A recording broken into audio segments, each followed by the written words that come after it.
Tinututukan naman ng mga lokal na pamahalaan ang kalusugan ng ilang kapatid nating nagkasakit matapos ang mga pag-ulan at pagbaha. Sa Maynila, maliban sa leptospirosis, binabantayan din po ang dumadaming kaso ng iba pang nauusong sakit ngayong habagat season. At para po sa detalye, may expert report si Mobile Journal Daniel Dayaw. Daniel, ano pa ba yung mga ibang sakit na tinututukan dyan ng lokal na pamahalaan?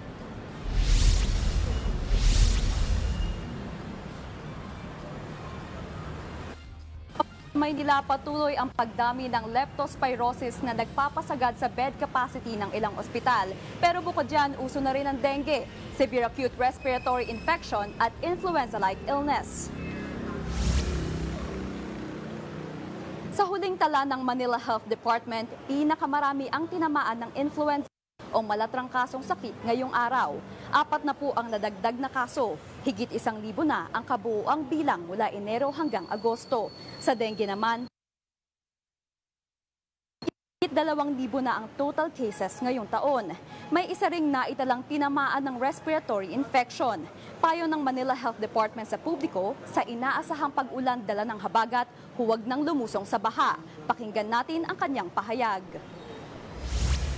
Iwasan natin yung mga baha para sa lepto at tapon natin yung mga stagnant water para hindi maging breeding grounds for mosquito para hindi tayo magka-dengue. Sa mga influenza-like syndrome as diseases, siguro andun yung nagmamask tayo kung may nararamdaman tayo para hindi natin makahawaan yung ating pamilya at saka lagi ng hand washing. Yung waterborne, siyempre dapat titignan natin yung iniinom natin, mga kinakain natin, maaaring infected.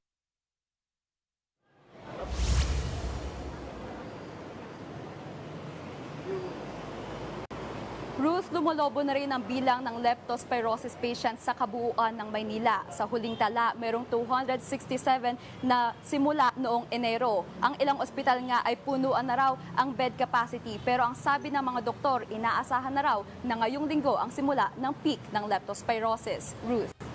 Daniel, kung ganyan nga yung inaasahan ng mga ospital, ano daw ang plano nilang gawin para nga mabigyang atensyon ang itong mga leptospirosis patients?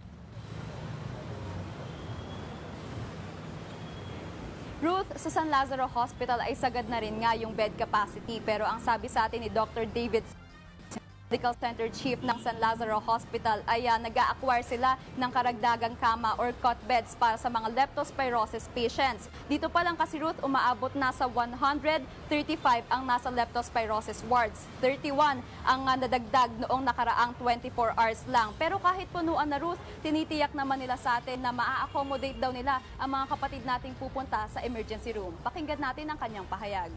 Ang allotted bed namin ngayon, nag-extend kami to 170 plus, no? Kasi talagang hanggang ngayon, ang ER namin, more than 200% na. So, ibig sabihin, nag-aanap pa kami kung saan namin ilalagay ang mga pasyente. So, ganun ang mangyayari ngayon, Ed. Pero we will accommodate all of them naman.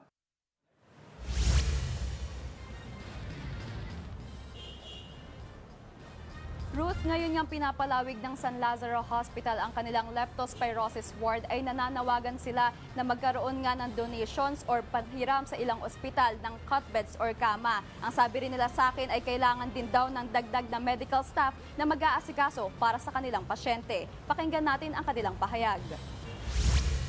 Humingi kami ng tulong sa ibang hospital para manghiram ng cot beds. Meron din po kaming cot beds, kaso kulang po siya. Humingi kami ng tulong sa Red Cross para madagdagan ang aming manpower.